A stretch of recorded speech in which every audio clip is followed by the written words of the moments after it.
local author, Pamela Hart, and our friends and family from the U.S., so thank you for having us today.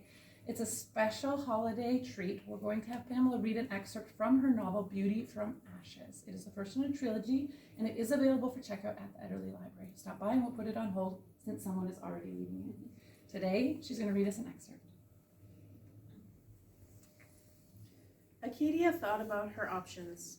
She could melt back into the crowd and forget about this stranger. Then she remembered seeing how gently he carried the old woman.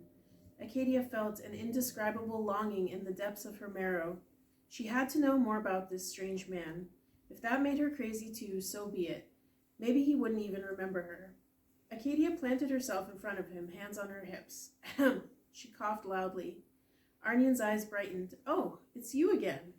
He smiled at her. The rash still swelled on his face, making Acadia want to cringe, so he did remember her. She huffed and gave him her most steely-eyed glare. Why did you do it? Arnian scratched the back of his neck. What, the roll? He tilted his head slightly to the side and raised an eyebrow at her. Acadia stomped her foot. Any of it, the roll, the carrying, anyone else would have just left her there. She wanted to shake some sense into him. Arnian looked at her seriously, smile fading away. One day of hunger won't kill me. Acadia averted her gaze. Nudging the dust with the toe of her shoe, she mumbled, That's a sure way to a quick death. There's always someone in desperate need around here. You won't survive long if you keep handing out all your food.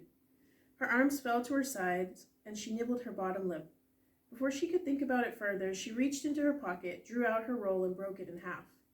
Here, Acadia thrust the larger half into his hands, but refused to meet his gaze. One day of hunger won't kill me either. She sighed. Apparently, lunacy is contagious. Thank you. Arnian's eyes were wide. He knew what it meant to give up the chance for nourishment in this place. He looked off into the distance for a moment, deep in thought. Then he considered the young woman in front of him, who had just offered him something precious.